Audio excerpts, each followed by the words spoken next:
Hello everyone, welcome to DNS Educare. Uday Pratap college Varanasi के अंतर्गत BSc agriculture और एमएससी एग्रीकल्चर की पढ़ाई होती है। और उसी कड़ी में हमारे साथ आज यूपी कॉलेज के बीएससी एग्रीकल्चर डिपार्टमेंट की जेनेटिक्स एंड प्लांट ब्रीडिंग की जो है प्रोफेसर डॉक्टर प्रज्ञा मैम है। और मैम, सबसे पहले आपका बहुत बहुत नमस्कार। स्वागत है। और आज हम मैम से यूपी कॉलेज के बीएससी एग्रीकल्चर के सिलेबस, पेपर पैटर्न, या ये कह लें कि अगर आपको यूपी कॉलेज से बीएससी एग्रीकल्चर करना हो या एमएससी एग्रीकल्चर करना हो तो यहाँ का एडमिशन का प्रोसेस क्या है, साथ ही साथ अगर आप यहाँ से बीएससी एजी या एमएससी परस्यू करते हैं, एमएससी एजी, तो यहाँ पे आपको कौन कौन सी फैसिलिटीज़ है जो यहाँ पे आपको प्रोवाइड की जाती हैं। और वन ऑफ द बेस्ट चीज़, या फिर मेरा मानना है कि हर संस्था में लोग यही ढूंढते हैं कि वहाँ के स्टूडेंट का अचीवमेंट क्या रहा है, यानी कि वहाँ के स्टूडेंट पढ़ करके किन किन विभिन्न क्षेत्रों में काम कर रहे हैं या उनके अचीवमेंट्स क्या रहे हैं। और साथ ही साथ यूपी कॉलेज के एग्रीकल्चर डिपार्टमेंट को लेकर के क्या कुछ फ्यूचर प्लान्स हैं, उसकी भी चर्चा हम आज मैम से करने वाले हैं। और आप सबकी जानकारी के लिए हम बता दें कि उदय प्रताप कॉलेज का जो एग्रीकल्चर डिपार्टमेंट है वो न केवल पूर्वांचल बल्कि राष्ट्रीय स्तर पे काफ़ी फेमस रहा है। और ऐसा कहा जाता है कि यूपी कॉलेज में वन ऑफ द बेस्ट या फेमस कोर्स बीएससी एग्रीकल्चर और एमएससी एग्रीकल्चर कोर्स रहा है। इन तमाम चीज़ों पे चर्चा करने के लिए आज हमारे साथ जेनेटिक्स एंड प्लांट ब्रीडिंग की प्रोफेसर भूमिका मैम है। तो मैम, सबसे पहले आपको बहुत बहुत बधाई और थैंक यू इस छोटे से इंटरव्यू के लिए। धन्यवाद।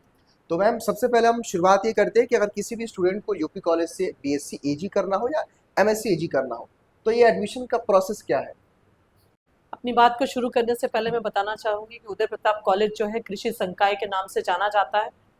उदय प्रताप कॉलेज आज ही नहीं, जब मेरी तो पूरी एजुकेशन काशी हिंदू विश्वविद्यालय से हुई है, मैंने वहीं से under graduation, post graduation, PhD किया। आज से 30 साल पहले भी हम लोगों का तगड़ा कंपटीशन होता था यूपी कॉलेज के कृषि संकाय के छात्रों से। जब हम पोस्ट ग्रेजुएशन में प्रतिस्पर्धा में जाते थे तो उदय प्रताप कॉलेज के ग्रेजुएट लड़के वहाँ पढ़ते थे और हम लोगों के साथ बहुत तगड़ी प्रतिस्पर्धा रहती थी।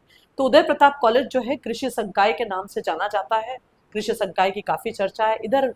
कुछ समय पहले से हमारा कॉलेज काफ़ी चर्चा में रहा है। आईसीआर का एक्रेडिशन प्राप्त किया, नैक द्वारा ए ग्रेड प्राप्त किया, 10 साल की ऑटोनॉमी मिली और अब आप जान रहे होंगे न्यूज़ के माध्यम से कि हम राज्य विश्वविद्यालय की लाइन में हैं। यहाँ का कृषि संकाय जो है वो एक तरह से समझ लीजिए कि बेस्ट फैकल्टी, इसलिए नहीं मैं कह पा रही हूँ कि मैं यहाँ की प्रोफेसर हूँ, पर कहीं भी आप बीएचयू में चले जाएंगे या किसी भी उत्तर प्रदेश के किसी भी यूनिवर्सिटी में चले जाएंगे तो आप समझेंगे कि यूपी कॉलेज तो एग्रीकल्चर फैकल्टी। और कृषि शिक्षा में अगर आप आईसीआर के इंस्टीट्यूट में चले जाएंगे, जो Indian council of agriculture research है, वो विभिन्न फसलों के लिए पूरे देश में इंस्टीट्यूट चलाती है। उस इंस्टीट्यूट में आपको जो प्रिंसिपल साइंटिस्ट हैं, जो साइंटिस्ट हैं, वो सब आपको यहीं के उदय प्रताप कॉलेज के काफ़ी पढ़े हुए छात्र मिल जाएंगे। तो ये तो हमारी फैकल्टी का इम्पोर्टेंस हो गया। दूसरी चीज़ जो आपने एंट्रेंस के बारे में पूछी है, तो आप जानते हैं कि आज हर विद्यार्थी जो कंपटीशन दे रहा है उसका एक प्लान ए होता है और दूसरा प्लान बी होता है। प्लान ए वो होता है जिसके लिए वो परस्पर प्रयास करता है। जैसे आज आप देखते होंगे कि सारे विद्यार्थी जो है 2 ही स्ट्रीम में बढ़ जाते हैं, या तो जेई में चले जाते हैं या नीट में। पर आप अगर इस चीज़ को थोड़ा सा विद्यार्थियों के बीच में जाके पूछेंगे तो आपको पता चलेगा हर जो जेई वाला विद्यार्थी है वो भी प्लान बी में एग्रीकल्चर देता है, प्लस जो नीट वाला विद्यार्थी वो प्लान बी में एग्रीकल्चर देता है, जो सीयूईटी के लिए ट्रेडिशनल कोर्सेज में बीएससी पढ़ने जाता है वो भी एग्रीकल्चर देता है। तो हमने इस बार का जो हम लोग का एंट्रेंस का जो फ्रेमवर्क किया है, हमने पैटर्न क्वेश्चन पेपर का, तो इस चीज़ को, जो ये सामयिक चीज़ है, इसको ध्यान में रखते हुए किया है। जैसे 40 नंबर फिजिक्स का है क्वेश्चंस का, 40 केमिस्ट्री का है और 10 मेंटल एबिलिटी का है। तो 50 नंबर, 90 नंबर तो यहाँ आ गया। टोटल हमारा 150 नंबर का क्वेश्चन पेपर होगा। प्रत्येक क्वेश्चन 1 नंबर का होगा। तो इस तरह से आप समझ लीजिए कि 150 नंबर का ये टोटल हो गया, जिसमें से 40 फिजिक्स, 40 केमिस्ट्री और 10 मेंटल एबिलिटी। क्योंकि चाहे लड़का बायोलॉजी पढ़ रहा हो चाहे मैथ्स पढ़ रहा हो, वो फिजिक्स केमिस्ट्री तो पढ़ेगा ही। तो ये हो गया। दूसरा जो हमारा सेक्शन है उसके 3 सेक्शंस है। या तो विद्यार्थी एग्रीकल्चर के 60 क्वेश्चंस का आंसर करेगा, या विद्यार्थी, सेकेंड ऑप्शन है, बायोलॉजी के 60 क्वेश्चंस का आंसर करेगा, या विद्यार्थी मैथ्स का। तो एक तरह से समझ लीजिए कि हमने मैथ्स के विद्यार्थियों को और बायोलॉजी के विद्यार्थियों को सबको बराबर तरजीह दी है। कहीं कोई, हाँ, कहीं ऐसा नहीं है कि एग्रीकल्चर में हमने ये डिस्क्रिमिनेशन कर दिया कि भाई बायोलॉजी वाला ही एग्रीकल्चर पढ़ सकता है, नहीं भाई मैथ्स वाला ही पढ़ सकता है या एग्रीकल्चर पढ़ना ही है। हमने सबको इक्वल अपॉर्चुनिटी दी है कि भाई तुम जो मैथ्स पढ़ रहे हो वो लोग भी आ जाओ, एग्रीकल्चर वाले भी हो जाओ, क्योंकि आज वो एग्रीकल्चर ऐसा नहीं है कि आप सोच लीजिए कि वो बायोलॉजी में है। आज का एग्रीकल्चर ड्रोन टेक्नोलॉजी वाला है, आर्टिफिशियल इंटेलिजेंस वाला है, तो हमको तो मैथ्स वाले बच्चे भी चाहिए, तो इसलिए हमने अपना इंटरेस्ट वैसा बनाया है। प्लस हमारे यहाँ जो एमएससी एजी है तो उसमें भी हमारे यहाँ 4 कोर्सेस हैं, उन 4 कोर्सेस में पीजी है, और प्लस हमारी भविष्य की ये प्लानिंग है कि हम कुछ अन्य कोर्सेस में भी पोस्ट ग्रेजुएशन शुरू करें, जिसमें मेरा अपना स्वयं का विषय है, जेनेटिक्स, प्लांट ब्रीडिंग, एग्रोनॉमी है। और पहले से हमारे पास 4 विषय हैं जो कि काफ़ी कैरियर अपॉर्चुनिटी के लिए बहुत अच्छे विषय हैं, जैसे हॉर्टिकल्चर हो गया, सॉइल साइंस हो गया, एग्रीकल्चर इकोनॉमिक्स हो गया, और एनिमल हस्बेंड्री एंड डेयरिंग हो गया। इसमें हमारा पहले से पीजी है, और हमारे पीजी के सीट्स में भी काफ़ी कॉम्पिटिशन्स रहता है। पीजी का जो सिलेबस है वो भी इसी तरह का है कि इसमें 100 क्वेश्चंस रहेंगे जो बीएससी एजी के एग्रीकल्चर के स्टैंडर्ड के होंगे, और प्रत्येक एक क्वेश्चन जो है 1 नंबर का होगा। हमारे यहाँ माइनस मार्किंग नहीं। तो ये हमारे यहाँ एडमिशन का एंट्रेंस का पैटर्न सिलेबस है यूजी पीजी हाँ, का। यूजी हालांकि थोड़ा सा मैं इसको समराइज कर दूं तो अगर आप यूजी यानी कि बीएससी एजी ऑनर्स का एंट्रेंस देंगे तो 150 प्रश्न आएंगे, 2 घंटे की प्रवेश परीक्षा होगी और एक प्रश्न 1 मार्क्स का होगा।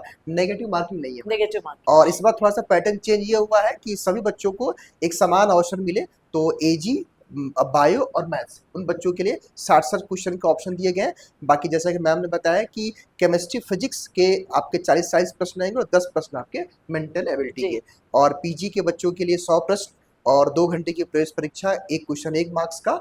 और हालांकि मैम मैंने देखा है कि जो पीजी के क्वेश्चन पेपर होते हैं वो केवल इंग्लिश में होते हैं, केवल इंग्लिश, और यूजी के जो होते हैं इट्स मीन बीएससी एजी के वो बाइलिंगुअल होते हैं। बाइलिंगुअल होते हैं। पूर्वांचल के बहुत सारे विद्यार्थी आते हैं जो हिंदी मीडियम से पढ़े होते हैं, तो हमारे यहाँ किसी तरह का भेदभाव नहीं है। यहाँ तक कि एजुकेशन में भी ये कभी कोई विद्यार्थी न सोच ले कि यहाँ पे एग्रीकल्चर कृषि शिक्षा जो है अंग्रेजी में दी जाती है। शिक्षा के लिए लैंग्वेज कहीं बाधा नहीं है, बैरियर नहीं है, कहीं बैरियर नहीं है। तमिलनाडु का भी बच्चा एग्रीकल्चर पढ़ के हमारे साथ कंपटीशन किया है, तो हिंदी भी नहीं जानता है, अंग्रेजी भी ठीक से नहीं जानता है, फिर वो पढ़ लेता है, तो वो पढ़ लेता है। तो हमारे यहाँ तो पूरे स्टेट्स के आते हैं, तो लैंग्वेज कहीं बैरियर नहीं है। हमारे यहाँ के टीचर इतने इक्विप्ड हैं, बायलिंगुअल वो पढ़ाते भी हैं, बायलिंगुअल नोट्स भी देते हैं, बायलिंगुअल क्वेश्चन पेपर भी आते हैं, तो भाषा कहीं से बाधा नहीं, बैरियर नहीं है अगर आप कहीं से भी हैं। अच्छा मैम, ये हो गया एंट्रेंस एग्जाम का सिलेबस और पेपर का पैटर्न। नेक्स्ट पार्ट जो कि किसी भी इंस्टीट्यूशन के लिए मायने रखती है, और वो ये है मैम कि अगर कोई भी स्टूडेंट यहाँ से बीएससी एजी या एमएससी एजी करता है तो उनके लिए क्या क्या फैसिलिटीज़ है, जैसे क्लासरूम का हो गया, एकेडमिक सेशन यहाँ का कैसा है, और भी जो अन्य फैसिलिटी चाहे लाइब्रेरी का टर्म हो। और सबसे मेरा मानना है कि मेन पार्ट, चूँकि एग्रीकल्चर एक प्रैक्टिकल सब्जेक्ट है, और ऐसा सब्जेक्ट है जहाँ बिना प्रैक्टिकल या बिना फील्ड वर्क ये चीज़ें मतलब सीखने में उतनी चीज़ें अच्छी से नहीं हो पाती हैं। तो आपके अकॉर्डिंग यहाँ की क्या मतलब क्या क्या स्टूडेंट्स को फैसिलिटीज़ दी जाती है? आपकी बात बिल्कुल सही है। देखिए, कोई भी एजुकेशन जो है किताब से पूरी तरह से निर्भर नहीं हो सकती, बुकिश नॉलेज हम नहीं ले सकते केवल, जब तक हम जो है उसका प्रैक्टिकल अप्रोच ना देखें। और हमारे यहाँ जो एग्रीकल्चर है, अगर आप उसको बीएससी एजी के स्तर पे, अभी तो हम 6th डीन का सिलेबस, यहाँ पे मैं 2 लाइन बोल दूंगी कि जैसे आज देश में एक सिलेबस की मांग हो रही है, पर हमारे यहाँ कृषि संकाय में शुरू से आईसीआर का एक कॉमन सिलेबस है जो पढ़ाया जाता है। जैसे पहले 3rd डीन कमेटी था, फिर उसकी सिफारिश के बाद वो 5th हुआ, अब नए सत्र से हम 6th डीन पढ़ाएंगे। तो 6th डीन का जो सिलेबस है, इस तरह से उसका फ्रेमवर्क है कि उसमें जो आपकी एक शिक्षा और दीक्षा, ये 2 चीज़ों में अगर हम एजुकेशन को बांट लें, तो उसमें सीधे सीधे ये है कि बच्चा जो पढ़ेगा, आज वो पढ़ेगा, कल उसका प्रयोग करेगा। अगर वो प्रयोग नहीं करेगा तो उसका वो जो सिलेबस का जो वो पार्ट है, जो उसका कोर्स है, जो क्रेडिट आवर्स है, वो कंप्लीट नहीं माने जाएंगे। हमारे यहाँ जैसे एक सब्जेक्ट है, कोई मान लीजिए आप बच्चा आया और बीएससी एजी में एडमिशन लिया, प्रथम सेमेस्टर में वो 7 विषय पढ़ा, तो पहले तो हमारे यहाँ सारी शिक्षा जो है वो बाइलिंगुअल दी जाती है, पावर पॉइंट्स के माध्यम से, स्लाइड्स के माध्यम से, चौक डस्टर के माध्यम से, डिजिटल क्लासरूम्स हैं।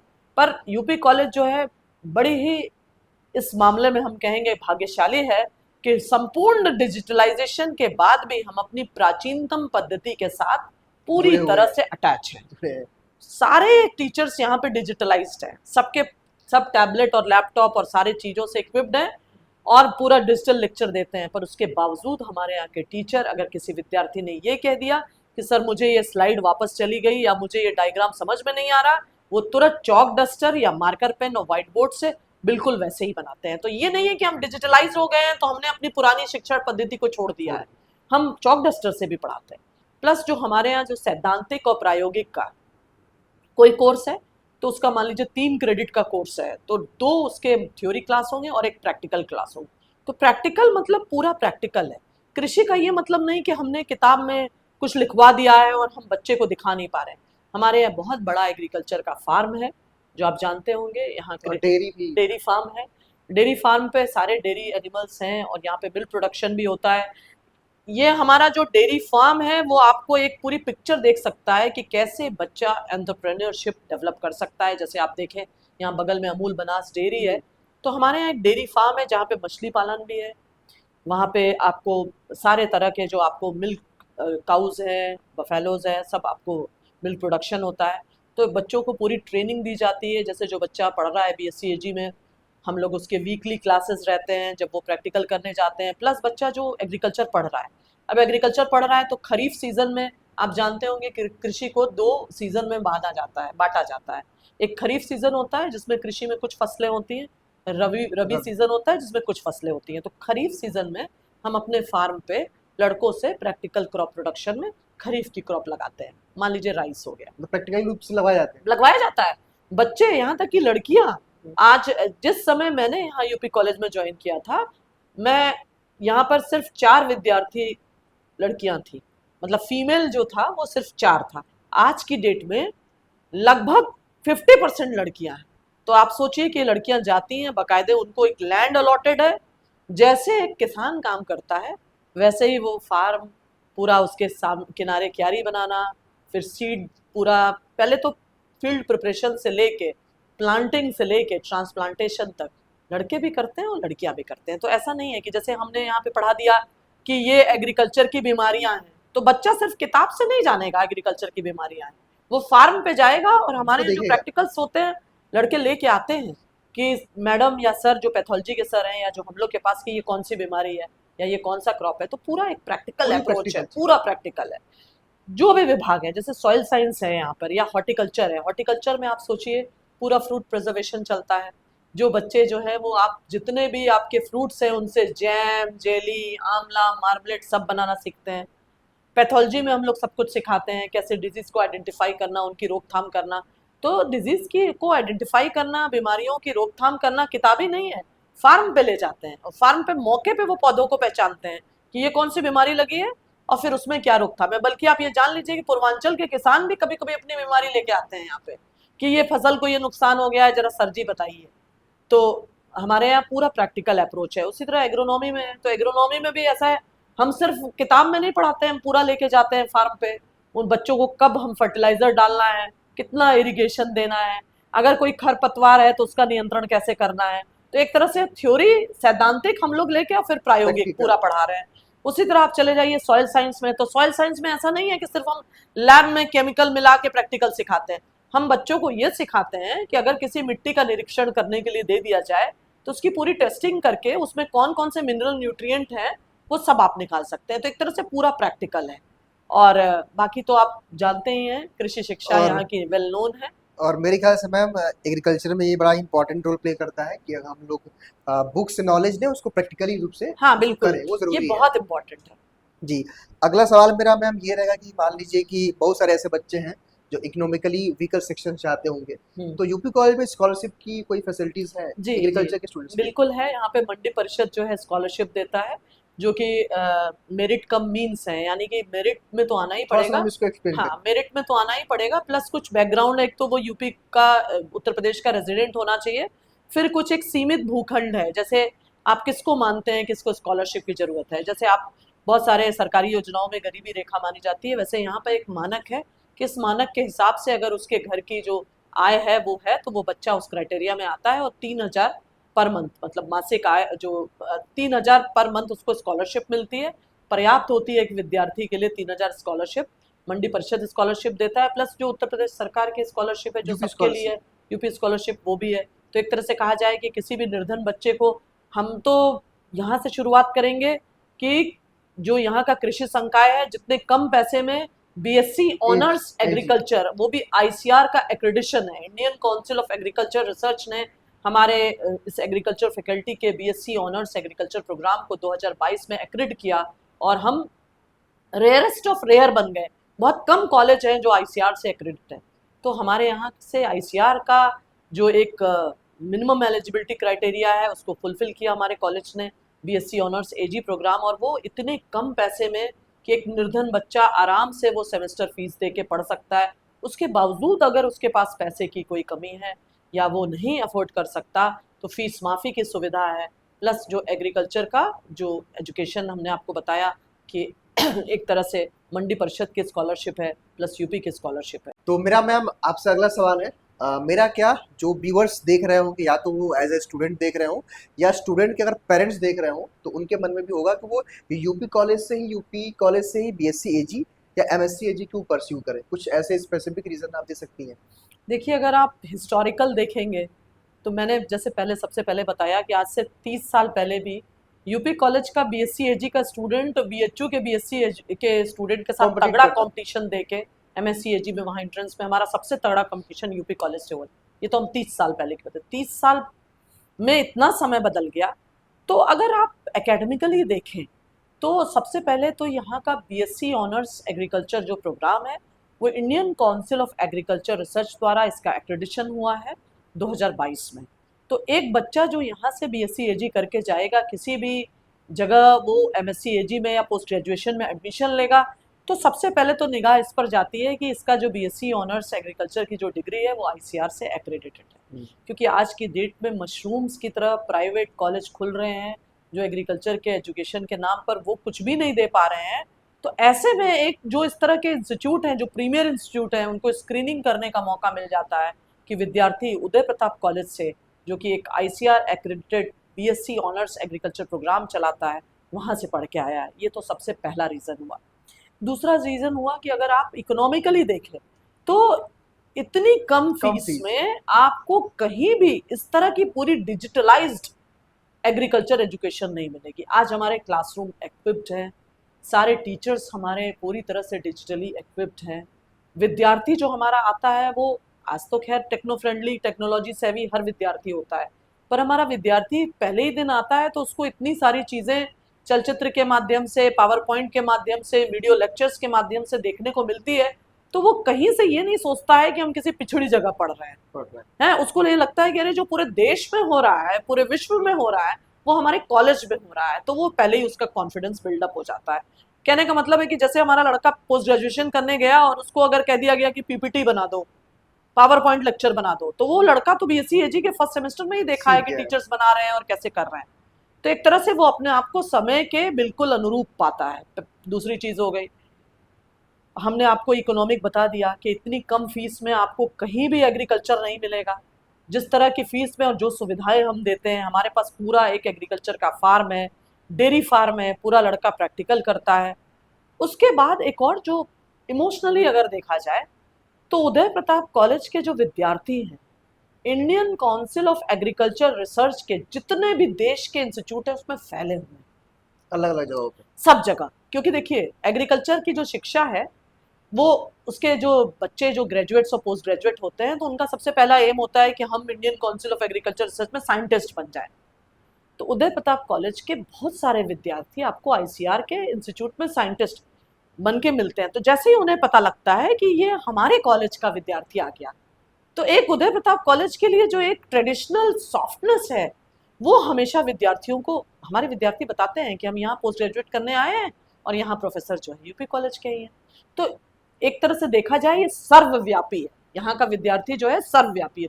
बीएचयू वाले तो 25% आपको विदेश में मिलेंगे, सिविल सर्विसेज में मिलेंगे, पर हमारे यहाँ के जो विद्यार्थी हैं ये विभिन्न यूनिवर्सिटीज में आपको टीचर्स के रूप में मिल जाएंगे या आईसीआर के इंस्टीट्यूट में साइंटिस्ट के रूप में मिल जाएंगे। तो दो ही तो चीज होती है, एक एजुकेशन और एक रिसर्च। एजुकेशन में भी आपको यूपी कॉलेज के अलुमनाई मिलेंगे, रिसर्च में भी। तो एक हमारे यहाँ के स्टूडेंट को एक सबसे बड़ा अट्रैक्शन ये रहता है कि अगर हम यहाँ से पढ़ के जाएंगे तो कहीं भी हम जाएंगे हमको यूपी कॉलेज का विद्यार्थी मिल जाएगा। तो और बहुत सारी अन्य सुविधाएं, जैसे हमारे यहाँ कृषि संकाय तो उदय प्रताप कॉलेज का एक पार्ट है।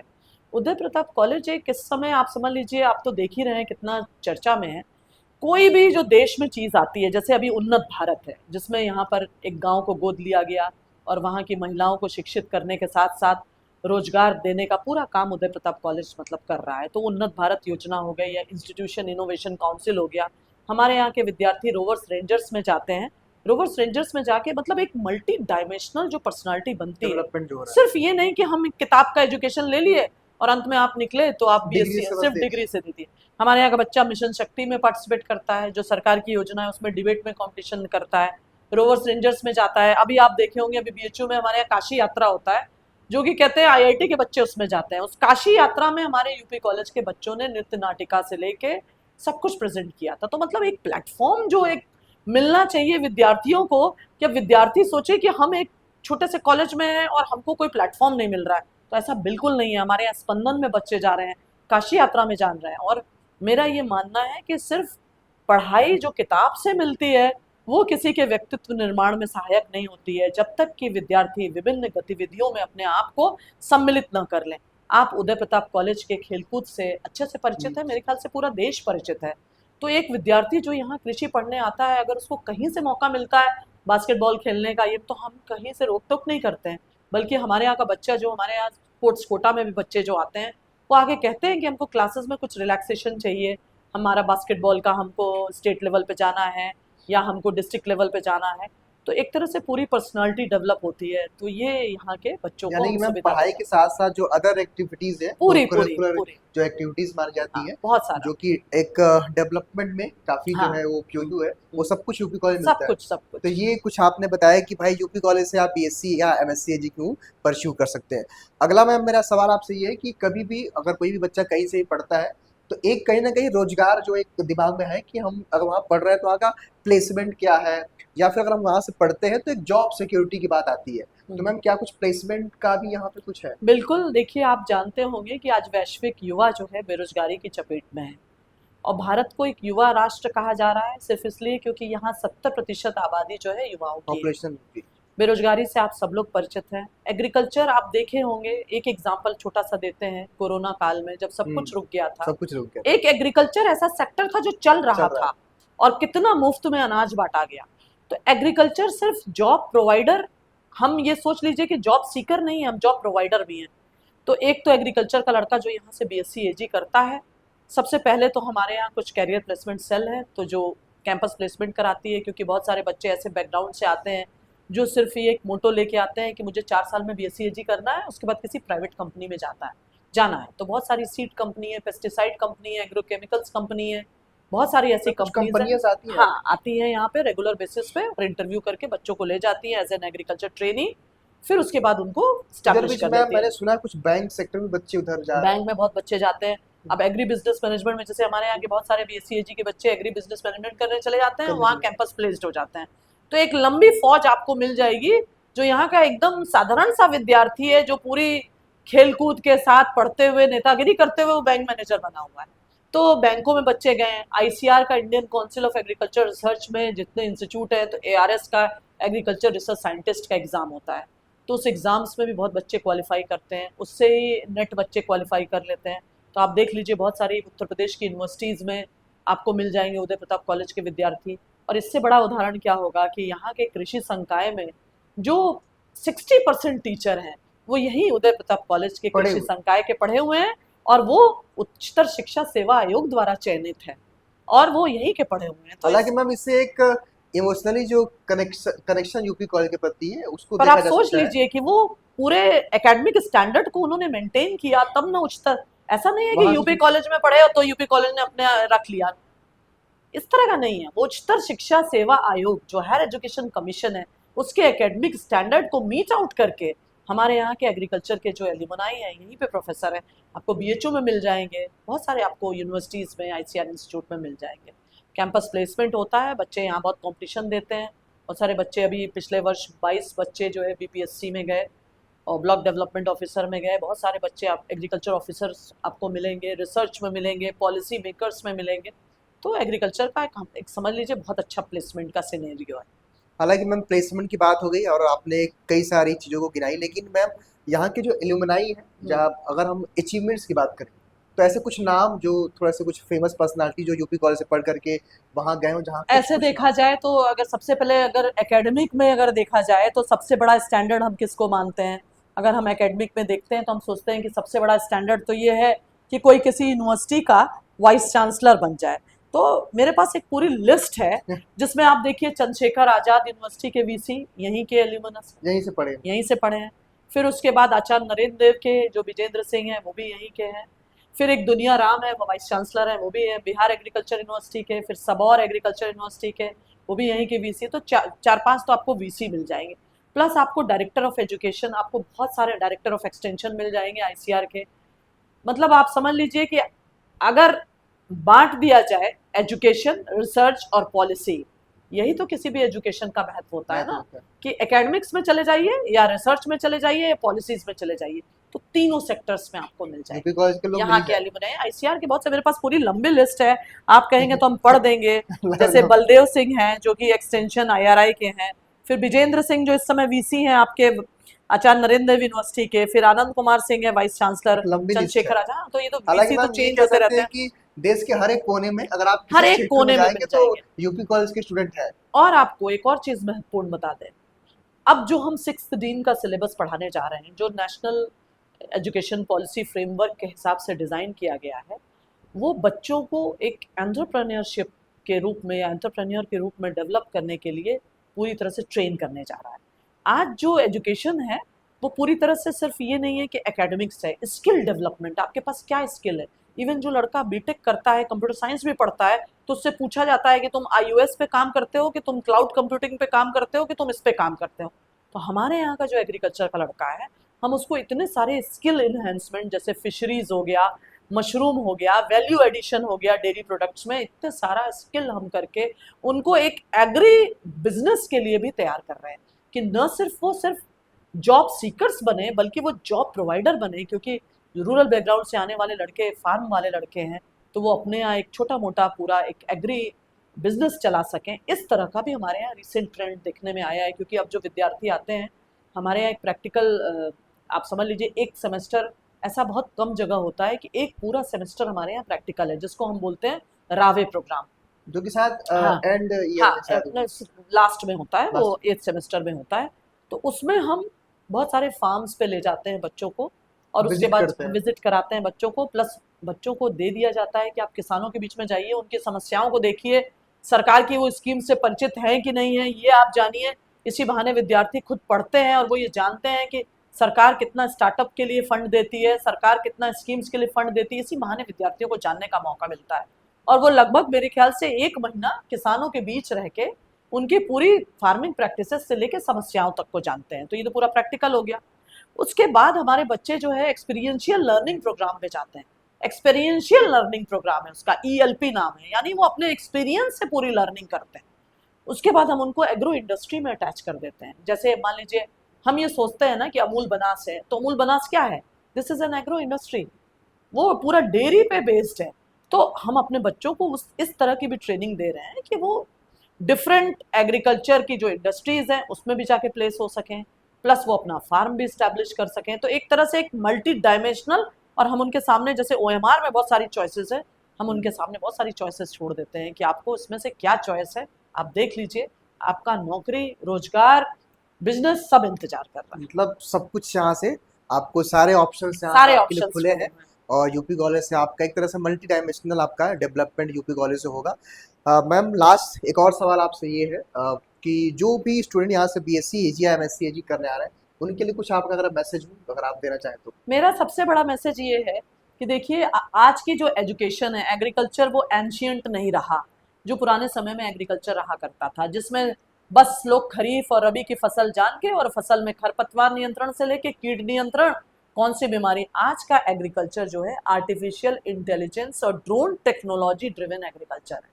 जो यहाँ के एग्रीकल्चर के बच्चे, बहुत सारे बच्चे ये नहीं जानते कि हम BSc AG एग्जाम के बाद क्या किसी बड़े इंस्टीट्यूट में, प्रीमियर इंस्टीट्यूट में, जिसको हम IIT कहते हैं या कुछ भी कहते हैं, वहाँ MTech कर सकते हैं। तो हाँ विद्यार्थियों, आपकी जानकारी के लिए बता दें कि जो बच्चा BSc AG करता है, वो गेट के एग्जाम को क्वालिफाई करके, अगर आप AI के क्षेत्र में जाना चाहते हैं, आप ड्रोन टेक्नोलॉजी के क्षेत्र में जाना चाहते हैं, या आप डिजिटलाइजेशन, कोई भी एक नई टेक्नोलॉजी के क्षेत्र में जाना चाहते हैं, आपको लगता है कि एग्रीकल्चर जो है, हम रूरल पूरे बैकग्राउंड में चले गए, तो ऐसा नहीं है। आज के जो विद्यार्थी हैं, जो एग्रीकल्चर के ग्रेजुएट्स हैं, वो डिफरेंट बड़े बड़े प्रीमियर इंस्टीट्यूट में, यहाँ तक कि मैनेज में भी हमारे विद्यार्थी जाते हैं, और वहाँ से भी MBA करके देश और विदेश में नौकरी कर रहे हैं। तो मेरा अपने विद्यार्थियों को, जो भी यहाँ एडमिशन के लिए जो इच्छुक विद्यार्थी हैं, जो एस्पायरेंट्स हैं, उनके लिए संदेश है कि उदय प्रताप कॉलेज का एग्रीकल्चर एक पूरे नेशनल एजुकेशन पॉलिसी फ्रेमवर्क को डिज़ाइन किया हुआ स्किल एनहेंसमेंट वाला एग्रीकल्चर है, जहाँ पर आप ग्रेजुएट होके न सिर्फ जॉब सीकर बनेंगे बल्कि आप जॉब प्रोवाइडर बनेंगे। बहुत बहुत धन्यवाद मैम। तो मुझे उम्मीद है, पूरा विश्वास है कि आप भी इस वीडियो के माध्यम से यूपी कॉलेज के बीएससी एग्रीकल्चर और एमएससी एग्रीकल्चर के कोर्स के बारे में जान गए होंगे। और जैसा कि मैम ने बताया कि यहाँ पे कई सारी अपॉर्चुनिटीज़ आपको मिलेंगी, और ना केवल यहाँ पे आपको पढ़ाया जाएगा, एक प्रैक्टिकल की जो सुविधा है और मल्टी डायमेंशनल जो एक पर्सनालिटी का जो डेवलपमेंट होता है वो यूपी कॉलेज से मिलेगा। और जैसा कि मैम ने काफ़ी एक लंबी लिस्ट भी गिनाई कि यहाँ से पढ़ करके यूपी कॉलेज के जो स्टूडेंट है वो अलग अलग क्षेत्रों में है। अगर आप देश के किसी भी कोने में जाएंगे तो वहाँ पे यूपी कॉलेज के स्टूडेंट ज़रूर मिलेंगे। और एक बात मैम ने जो जो जो ऐड किया, जो कि सबसे मुझे भी बेस्ट लगा, यहाँ पे 60% जो टीचर्स हैं वो यूपी कॉलेज से ही पढ़ के हैं। इससे बड़ा क्या तो उदाहरण, इससे बड़ा एक एग्जाम्पल क्या हो सकता है, और यूपी कॉलेज से किस प्रकार वो लोग इमोशनली कनेक्टेड है मैम, इमोशनली ये सबसे कनेक्टेड बड़ी है। चीज़ है। ये जो और उन्होंने कनेक्टिविटी है देश के उच्च शिक्षा के एकेडमिक वहाँ स्टैंडर्ड से को क्वालिफाई करके आए करके हैं, आ पाए। ऐसा नहीं है कि बस यहाँ यहाँ पढ़कर पढ़े और यहाँ यहाँ। हो गए। तो ये यूपी कॉलेज की एक परंपरा रही है। और जैसा कि मैम ने एक चीज़ और कहा कि भविष्य में यूपी कॉलेज आपका विश्वविद्यालय का दर्जा लेने वाला है। तो आपके लिए भी एक अच्छा मौका है कि आप ना केवल कॉलेज में, आप एक विश्वविद्यालय में एडमिशन जो है लेने वाले हो हैं। सकता है जो बच्चे हमारे यहाँ एडमिशन लें वो कॉलेज में एडमिशन लें, पर जब वो डिग्री लेके जाएं तो तो उनको यूनिवर्सिटी से डिग्री लेके डिग्री जाएं। लेके जाए। तो ये आप सबके लिए एक अच्छी जो है, एक अच्छा मौका है। मैम कुछ और आप कहना चाहती हैं? हम यही कहना चाहेंगे अपने विद्यार्थियों से कि हमेशा विद्यार्थियों को इस बात का ख्याल रखना चाहिए कि अपने एजुकेशन में हम कितना भी आगे बढ़ जाएं, हमारी जो प्राचीन संस्कृति है, जो प्राचीन हमारा धर्म है, उसको हमेशा हमको अपने साथ लेके चलना चाहिए। और उदय प्रताप कॉलेज इस बात के लिए माना जाना जाता है कि हम कितना भी डिजिटलाइज हो गए हैं, पर संध्या उपासना जैसी चीज़ या जो हमारी प्राचीन पद्धति है उसको हमने नहीं छोड़ा है। तो इसके लिए उदय प्रताप कॉलेज में आएँ और आप देखिए कि यहाँ पे सारी आधुनिक शिक्षा के साथ साथ हम कैसे अपने संस्कृति को समेट के एक बच्चों को एक संस्कृति परंपरा को समेटते हुए एक हम एक ग्रेजुएट्स तैयार कर रहे हैं। ठीक है। बहुत बहुत धन्यवाद मैम आपका समय देने के लिए। धन्यवाद थैंक यू मैम। आपको भी। Thank you.